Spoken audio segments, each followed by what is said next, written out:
Hello. Welcome back to my channel. I am Monet and you're watching Life as Monet. In today's video, I'm going to share with you 23 new releases that I have my eye on in the year 2023. So I managed to put them in order of release, which is like an accomplishment for me. So we'll be going down by the month. I don't have many release anticipations for the later half of the year. Of course, it's still very early for us to determine what's going to be coming out around that time. So I am anticipating having some new additions to this list. This is a combination of books that I have pre-ordered and books that I am watching to see, like reading reviews from other booktubers to see if they like it, because if I hear good feedback, then I plan to pick it up myself. So first up, we have Hellbent, which was released January 10th of 2023. This is the sequel in the Alex Stern series by Leigh Bardugo. If you're not familiar with Ninth House, we're following this character by the name of Alex Stern. She's really not doing much with her life and she's on a downward spiral, but she gets this kind of mysterious acceptance into Yale University as long as she takes up this specific like campus security type role. And of course, as soon as she gets there, she's struggling to keep up with attending this prestigious university, and then a murder on campus happens and she has to dive into like this secret society and like occult environment that is happening at Yale to solve this murder mystery. Released on the same day, we have Lost in the Moment and Found by Shauna Maguire. This is book 8 in the Wayward Children series. I am not completely caught up. I did not read the release for 2022, so I did not read book 7, but I have read the novellas between book 1 and book 6. So I'm really looking forward to just reading this one and the one that came out last year so I can be caught up with the series. If you haven't read the Wayward Children series, I highly recommend. They're short, they're fun, they're interesting, they're everything I love about fantasy. We're following characters as they experience like a portal fantasy kind of thing, where sometimes they went somewhere and now they're back and they're having a hard time adjusting. Sometimes they are stuck where they are and just kind of like where they landed and they're trying to find ways to come back home. The characters are always very complex and interesting. The worlds are very creative and imaginative, and it's just a series that I really enjoy. It's one you can read in literally one sitting because the books are all like 150 pages or less, and it's literally a portal fantasy for the characters as well as the reader. And I look forward to seeing how many worlds Shauna Maguire can create. I'm just a really big fan of just portal fantasies in general, so looking forward to this one. The next book I have is actually a 5-star prediction for me. That is going to be The Magician's Daughter by H.G. Perry, and this is going to be released on February 21st. This book is another historical fantasy, which seems to be in alignment with H.G. Perry because I also read The Declaration of the Rights of Magicians, which was another historical fantasy book. Biddy is an orphan who lives on an island off the coast of Ireland, and although the rest of the world has been disconnected from magic due to a catastrophic event, this particular island where Biddy lives is still very much connected to magic and is all that she's ever known, as well as her connection to her guardian. Every night her guardian flies away from the island in the shape of just a raven, and he goes to the mainland, but he never lets Biddy leave or really answers any questions around what happened to the magic outside of the island and just what he's doing when he leaves. One day her guardian does not return, and so she's desperate to figure out what happened to him and she tries to connect with him. She ends up traveling to her guardian through his dreams, and she discovers some nerve-wracking and just unsettling things that her future as she knows it, her island is in trouble as well as her guardian, and she has to leave this island if she wants to save them. And so she leaves and she goes to the streets of London. It has something to do with like a secret fallen society. She's uncovering all these mysteries. I'm very excited for this book, especially because I've read from this author before, and although I didn't give The Declaration of the Rights of Magicians 5 stars, I really enjoyed the duology as a whole, and I'm really looking forward to seeing what this author can do with such an interesting storyline. The next book we have is going to be Immortality. This is a sequel to Anatomy, which is a book that was released in 2022.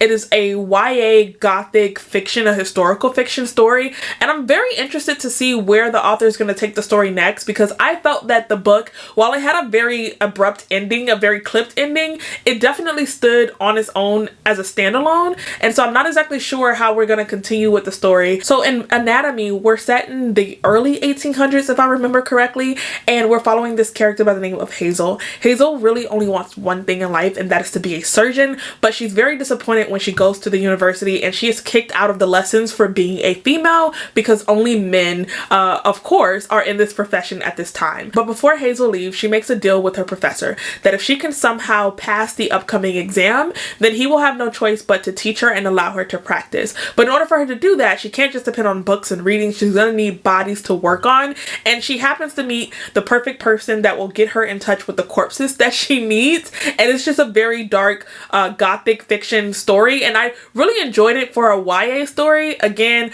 I feel like it stands very much on its own as a standalone. I have not read the synopsis for book 2 because I kind of want to go into it blindly, but this is one where I'm watching to see what other reviewers would think about it. I did read this book as a buddy read, and so I'll also be checking to see if any of the individuals that I read book 1 with pick up book 2 and what they think about it. The next release I'll be watching out for is A Day of Fallen Night by Samantha Shannon. This will be released February 28th. This is a prequel that's set, I think, 50 years before we meet the characters in Priory of the Orange Tree, which is interesting, but I don't know if it's like a good interesting, because most of the lore of the story in Priory of the Orange Tree happened so many years prior, and so I would anticipate that Samantha Shannon would go further back. It's interesting to know that she's only going back about 50 years or so, and so I don't know how interesting the story is going to be. This is another one where I'm just really watching to see what other individuals are going to say about it and if it's worth me picking it up or not. I do think that it has a beautiful cover, and I would not be mad to have it on my shelf, especially because I already own Priory of the Orange Tree, and so I'm either going to want to own the series as a whole. It's not really a series, but I'm either going to want to own the standalone as well as the prequel, or I'm going to unhaul Priory of the Orange Tree. So I'm really hoping that this one bears fruit so that I can own both beautiful copies. The next one is one that I'm very excited for, and that is going to be A House with Good Bones. This is going to be released March 28th, and it is by T. Kingfisher. The more that I read from T. Kingfisher, especially in terms of their backlist, the more I'm just in awe of their talent and their range of writing. And so I'm very excited to finally have something that I can look forward to reading that's going to be a new release. And this one is like a southern gothic fiction. It's about 250 pages, but that does not make me nervous at all, because most of the books that I've read by this author have also been short, and so I believe in their ability to build a story in such a short time frame. The next book I'm looking forward to reading is Hello Beautiful. This is also going to be released on March 28th. We're following this character by the name of William, who is very estranged from his family and doesn't grow up in the happiest of environments. So when he gets a scholarship to college, he is very excited to get away. When he gets to college, he meets and falls in love with a girl by the name of Julia, and she has a better home environment than he did and a very close-knit set of sisters, and they welcome him with open arms, and he is very happy to finally have that sense of family that he can share with the person that he loves. But then something happens that is going to rip Julia away from her families, especially from her sisters, and they will have to determine whether or not their loyalty can outlast the betrayal that happens. And somehow William becomes the center point or part of the reason why this family that was once so close is torn apart. The next book is one that I kind of want to make a 5-star prediction, but I don't want to put too much pressure on it. The synopsis of it just sounds so interesting, and that is going to be The London Seance Society, set to be released March 21st. This time we're in the late 1800s. I noticed that I'm looking forward to a lot of historical fictions and historical fantasies. This is the same author that wrote The Lost Apothecary, which is a book that I did not read but really wanted to, and the reviews just really turned me off from it and made me feel like I wasn't going to enjoy that book, which is part of the reason why I want to make sure that I read this one as soon as it comes out so that I am not thrown off by any negative reviews like I was from the first book. We have this character by the name of Vodaline, and she's very popular around the world for her ability to conjure spirits from the dead to help them ascertain who their killers may have been, and investigators and police officers alike always seek her out for this talent. Lena is another character that we follow. She comes to Paris in a desperate attempt to seek out the details around her sister's murder, but she steers away from any and all things occult because she just does not believe in them. Vodaline is summoned to England to look into this high-profile murder. Lena decides to accompany Vodaline and be her understudy as they investigate this murder, but the more that they discover, they realize it's not just about solving a murder mystery, and in this time period, these two women are going to be in more danger than they think. Next up, we have Divine Rivals by Rebecca Ross. This is going to be released April 4th. The synopsis of this one sounds really good as well. After centuries of being asleep, the gods in this world are at war with each other, but 18-year-old Iris just wants to focus on holding her family together. Her mother is suffering from addiction and her brother is missing from supposedly fighting on the front lines. In an attempt to communicate with her brother, Iris actually writes him letters and then slips them under this wardrobe door where they disappear. But they actually land in the hands of her rival by the name of Roman, which I'm guessing we're gonna follow him in this book as well. And he anonymously starts to write Iris back. The two of them forge a connection, writing letters back and forth from each other,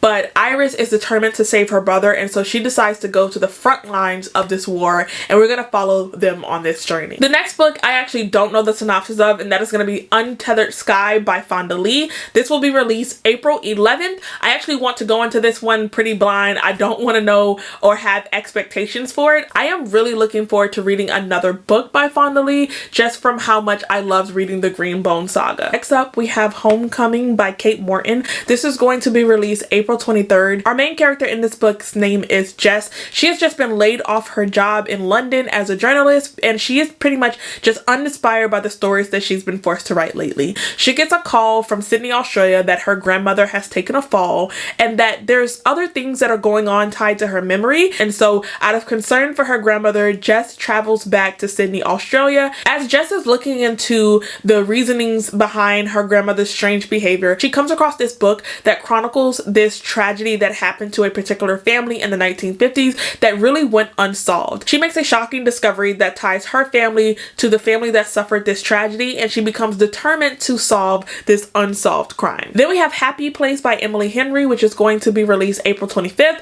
I have not read the synopsis of this one. Honestly, it truly doesn't even matter because I've read all of Emily Henry's books so far, and I'm gonna read this one anyway despite what it's about. So yeah, I'm going into this one very blind. Next up, we have A Crown of Ivy and Glass, and this is gonna be released May 9th. Our main character Gemma seems to have it all. She is young and gorgeous and rich, and her family has been anointed by gods, and so they have very special abilities. But underneath all of that, Gemma is deeply sad. Her favorite sister Mara was sent away to go and guard against this dark magic. Her mother has abandoned the family, and then her elder sister and her father are caught up in this feud between another powerful family, and so often Gemma feels like her family does not even notice that she exists. On top of all of that, she is the only person in this family that does not possess any magic. Gemma is constantly ill from her body just repelling against magic like it's a poison. She's lonely, she's sad, and then she comes across this devastatingly handsome man by the name of Talon. His family has a different history from hers. They were seduced by a demon and destroyed,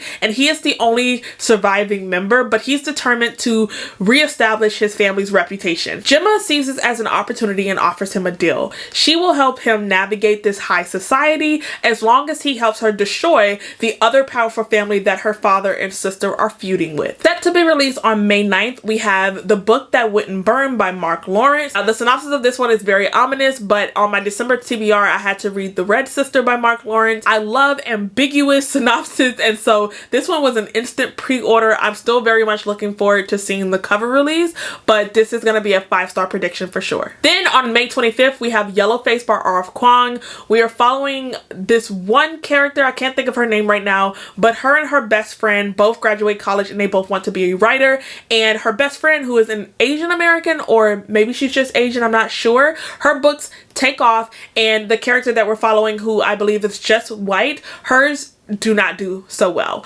Her best friend suffers this tragic accident to where she ends up losing her life, and our main character steals her last written book and starts to market it and sell it as one that she wrote herself, and then she also starts to do some cultural appropriation because she is going around telling everyone that she is Asian American and that this book is Own Voices, which should be fairly interesting. I've read several books like this lately. Identity is one that I read recently like that, but we're following a white character who pretended to be Indian, and now I will get to read another book similar. Then we have The Witch King by Martha Wells, which will be released on May 30th. I am not reading the synopsis of this one. I'm going into it pretty blind because I've read the, what is it called? The Robot, is it called The Robot Diaries?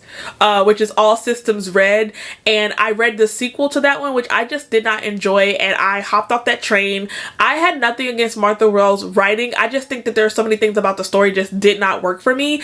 And in terms of reading novellas, I don't think that sci-fi novellas are for me, because most of the novellas that I've read and enjoyed have been fantasy or they have been romance. I have yet to read a sci-fi novella that is able to build a story into a way that I am satisfied with. But I'm very interested in this one because it is an adult fantasy, which is a switch from Martha Wells, who I know has only written sci-fi so far. Next up, we have The Warning by Christy Acevedo. This is going to be released June 1st. Again, with the Portal Fantasies on this one, but I think this one is a sci-fi. We're following this character by the name of Alexandria, and one day she's on this train when this portal opens up and this human-like hologram form steps through to let everyone know that there is a comet that's on a crash collision course with Earth, and that everyone on Earth has 6 months to live. And they basically encourage everyone to step through these doors that are just popping up everywhere so that they can go to safety. And we're following characters as they deal with that, trying to decide if they can trust what's going to happen, if they're going to stay on Earth and try to resolve it, or if they're going to step through these doors into the literal unknown. This is reminding me a lot of The Measure, which is a book that I read in 2022. That was a new release where everyone just kind of got these boxes all over the world overnight, and the boxes had these strings in there, and the strings was tied to the lifespan of the person, and we watched characters as they just reconciled with whether or not they had a long string or a short string, if they would try to speed up their impending doom, or if they were going to try to figure out what was going to be the death of them. And some characters that we followed decided to not even open their box at all. So I'm looking forward to this synopsis. It seems very similar. I'm enjoying this shift in sci-fi books that are being released lately, but I'm hoping that this one has much more of a sci-fi element than The Measure did. So the next book is a 5-star prediction. I'm very excited for it, and that is going to be The Whispers by Ashley Audrain. This is going to be this author's sophomore release, with their debut being The Push. The Push literally stands as my favorite psychological thriller I have ever read. I enjoyed that book. It messed me up. It unsettled me in all the right ways, and I have high hopes for Ashley Audrain in this one. This one is also going to follow a mother and her relationship with her child, again the same way that we did in The Push, except our main character's son fell out of the window in the middle of the night, and now she is in the hospital by his bedside, refusing to talk to anyone. And then we're going to jump around with the different characters who have all witnessed some very mysterious and just dark things happening in this home, and they are going to try to reconcile what happened to make this little boy fall out of the window in the middle of the night. Next up, on August 1st, we have Family Lore by Elizabeth Acevedo. I have not looked up the synopsis for this one. It's gonna be Elizabeth's first adult book, which I am very interested in, especially because she typically covers some very hard-hitting topics in her YAs, and I haven't read a YA book by her that I have not enjoyed so far. So I'm really looking forward to connecting with her stories and her characters in a genre that is more in alignment with where I am today. Next up, we have another anticipated release by T. Kingfisher, and this is going to be Thornhead, set to release on August 15th. The synopsis of this one was very short. We're following a character by the name of Toadling, and on the day that she was born, she was actually stolen from the human lands and raised in the fairy lands, but she had a very warm and loving home. And when she becomes an adult, the Fays actually just request one thing for her, and that is to travel back into the human land and to offer a blessing to a baby who was just born.